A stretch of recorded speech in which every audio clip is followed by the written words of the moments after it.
Hello everyone, मैं हूं सौम्य, आप सबका स्वागत करता हूं मेरे इस नए वीडियो पे। तो आज हम शुरू करने वाले हैं टॉक विद डॉग का सेकंड सेशन, जिसमें कि हम एक स्टूडेंट के साथ बात करने वाले हैं जो कि हमारे एशियन मेडिकल इंस्टीट्यूट से ही पास आउट हुए हैं और वहीं से अभी जो जून का एफएमजी था उसमें वो क्लियर किए हैं। तो चलिए चलते हैं और उनसे बात करते हैं।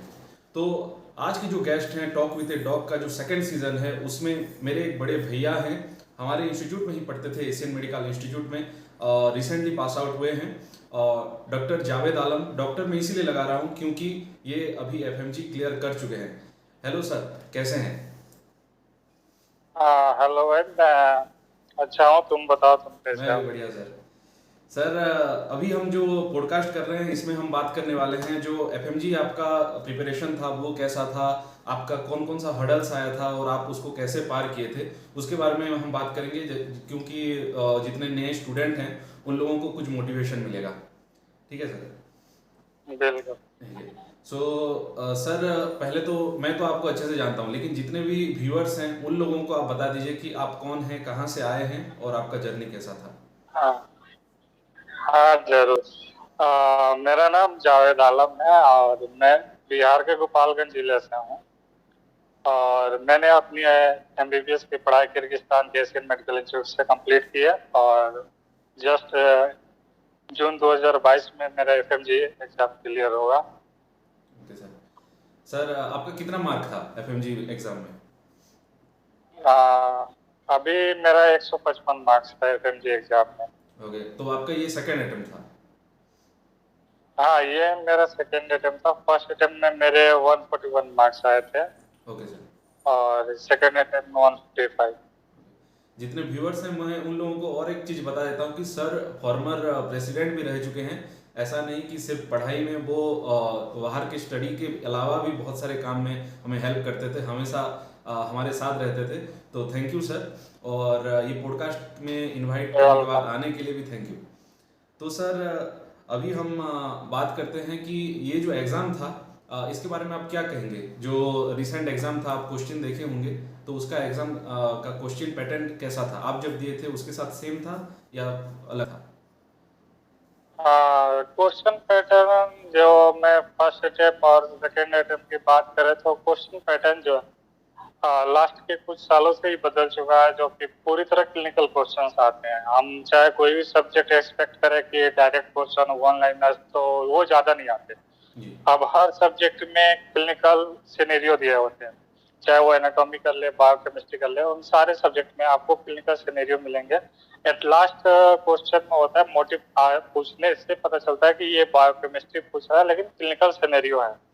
ओके। ये सारे चीज क्लिनिकल दिया होंगे और डिजीज दिया होगा और उसमें पूछा जाएगा कि आपको किस एंजाइम की कमी से ये डिजीज हो रहा है।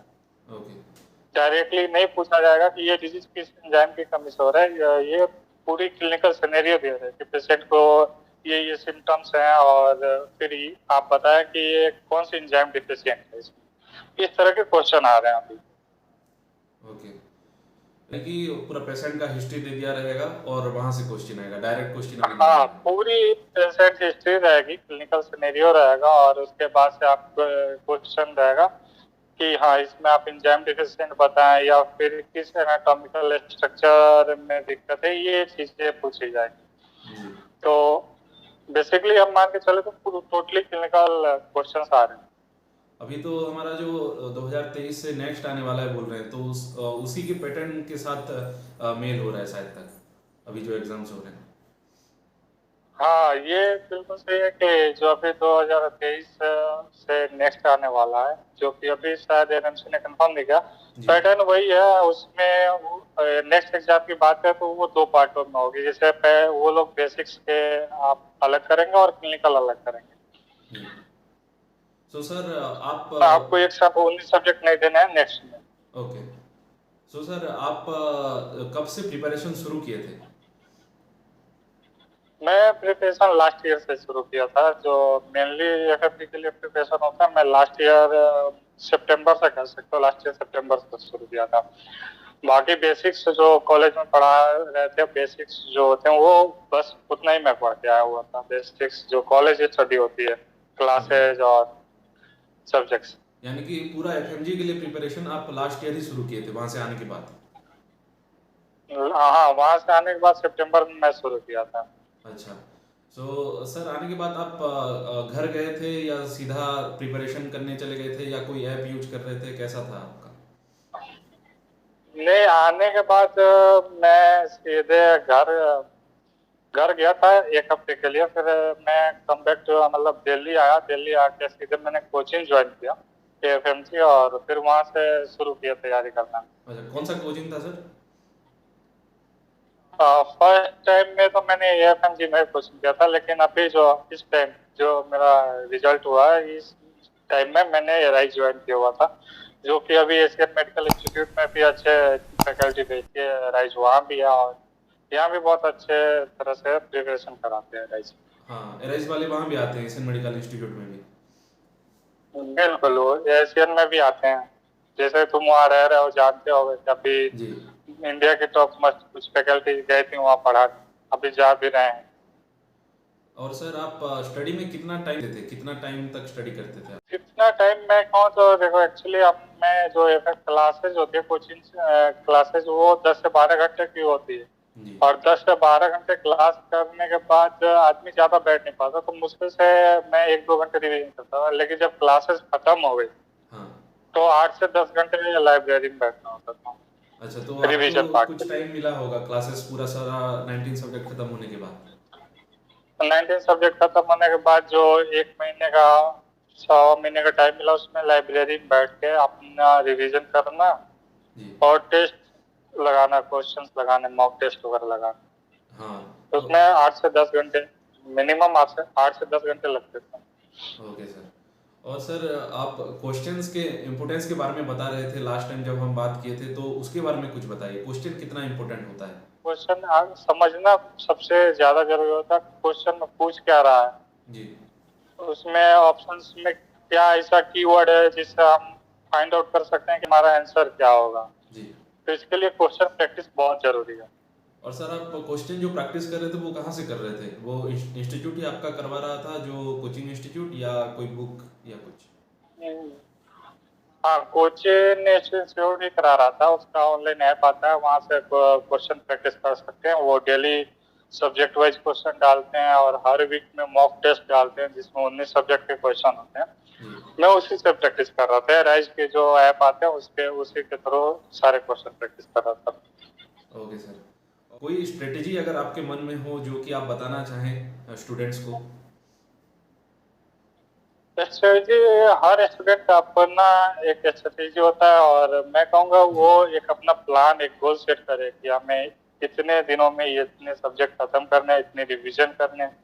और वो दूसरों के गोल्स पे ना फोकस करेगा। अगर अपने पे जाता है तो वो जल्दी करेगा, और स्टूडेंट को अच्छा समझ भी आएगा। जी। और सर जो स्टूडेंट। क्योंकि गौतम नगर, जी जी बताइए। हाँ, गौतम नगर आने के बाद तुम जहाँ मिलोगे, जिससे मिलोगे, हर आदमी का अलग एक व्यू है, और अलग एडवाइस तुम्हें मिलेगा। जी। लेकिन मैं ये कहूँगा कि अपना खुद का ही रखो कि हम कर सकते हैं, हमारा ये गोल है, टारगेट है, तो ओके सर। इजी होगा ये स्टूडेंट के लिए। जैसे कि सर हम अभी फाइनल ईयर में हैं, बहुत सारे मेरे दोस्त भी हैं, तो अभी बहुत बहुत सारे घबरा जाते हैं क्योंकि उतना अच्छे से हम पढ़े नहीं थे, बेसिक्स बस पढ़े थे जैसे कि आप बता रहे थे। तो एक साल में क्लियर हो जाएगा क्या, ये आप क्या बोलना चाहेंगे उस दोस्तों को जो फाइनल ईयर में है? हाँ, बिल्कुल। मैं कहूँगा अभी तुम लोग का 1 साल बचा हुआ डिग्री का, और आगे भी टाइम है, तो इतना टाइम काफी है। बस तुम लोग को शुरू कर देना अभी से। मैं जो भी फाइनल ईयर स्टूडेंट है, अभी मैं कहूँगा अभी शुरू कर दो। जो जहाँ है उसी स्टेज से शुरू कर दो। जी। अगर अभी से शुरू करते हो, तुम 10 सब्जेक्ट भी खत्म करके आते हो, 15 सब्जेक्ट, 12 सब्जेक्ट भी करके आते हो, तो भी तुम्हारा कॉन्फिडेंस जो होगा ना, बहुत अच्छा होगा कि हाँ, मैंने सब्जेक्ट खत्म कर लिया, मैंने पढ़ा हुआ। जी। तो जो प्रॉब्लम मैं पिछले 8-10 महीनों से झेला हूँ, उतनी तुम्हें प्रॉब्लम नहीं करनी होगी। इजी होगा तुम्हारे प्रिपरेशन। जितना रिवीजन का ज्यादा टाइम मिलेगा, और एफएमजी एग्जाम में चाहे कहीं कोचिंग में चल जाओ, चाहे किसी भी टीचर या एक्सपर्ट से पूछ लो, तो वो कहेंगे कि जितना ज्यादा रिवीजन होगा, जी। रिजल्ट बेहतर होने का उतना अच्छा चांस होगा। जी। और सर जो 19 सब्जेक्ट है उसमें से कौन कौन से ऐसे सब्जेक्ट हैं जैसे कि सर्जरी मेडिसिन, ऐसा कौन सा सब्जेक्ट है जिससे ज़्यादा क्वेश्चन आते थे आपके टाइम पे? देखो, हम लोग जो एफएमजी जो एनएमसी का गाइडलाइंस है कि अभी जो अभी सिनेरियो इसमें आ रहे हैं इंटीग्रेटेड क्वेश्चन। सर्जरी के क्वेश्चन है इंटीग्रेटेड, एनाटॉमी है साथ में, बायोकेमिस्ट्री के क्वेश्चन है इंटीग्रेटेड, तुमको पैथो है, इस तरह के क्वेश्चन आ रहे हैं। तो अभी के टाइम में ये है कि कोई सब्जेक्ट ऐसा नहीं है कि तुम छोड़ दो, जी सब्जेक्ट सारे करने ही करने हैं। हाँ, ये है कि तुम सारे सब्जेक्ट 100% नहीं कर सकते, या कोई भी नहीं कर सकता, लेकिन इतना जरूर होना चाहिए कि हर सब्जेक्ट का कम से कम बेसिक्स, जो छोटे सब्जेक्ट हम कहते हैं फिजियो और ये, सही उनका भी नॉलेज होना जरूरी है एग्जाम में, क्योंकि सारे इंटीग्रेटेड क्वेश्चन आ रहे हैं। जी तो बिल्कुल हर सब्जेक्ट से थोड़ा नॉलेज जरूर होना चाहिए। जी। और सर आप उन स्टूडेंट को क्या बोलना चाहेंगे जो एक बार अटेम्प्ट दे चुके हैं, जैसे कि आप भी अटेम्प्ट दिए थे, एक बार आपका नहीं हुआ था, ऐसे बहुत सारे स्टूडेंट होंगे जो अभी क्लियर नहीं कर पाए हैं, उनको आप क्या बोलना चाहेंगे? देखो, मैं नहीं होना और नहीं होने के बाद जो फीलिंग्स होती है मैं महसूस किया हूँ, मैं यही कहूँगा कि भाई वो पीछे छोड़ो, जो गया जो नहीं हुआ, आगे तुम्हारे पास चांस है और तुम कर सकते हो, जो भी है कर सकते हो। थोड़ी सी अपनी पहचानो कि हाँ कहाँ गलती की है लास्ट अटेम्प्ट में, और उसको पूरा करो और कर सकते हैं वो। अगर इस तरह से अपनी गलती पहचाने, आगे प्लान बनाए और उस प्लान से एग्जीक्यूट करें, उस प्लान से एग्जीक्यूट करें, मेहनत करें, बिल्कुल निकल जाएगा कोई ये। ओके। और थैंक यू सर, आपसे बात करके बहुत अच्छा लगा और बहुत दिनों के बाद बात हुई। सो थैंक यू भाई।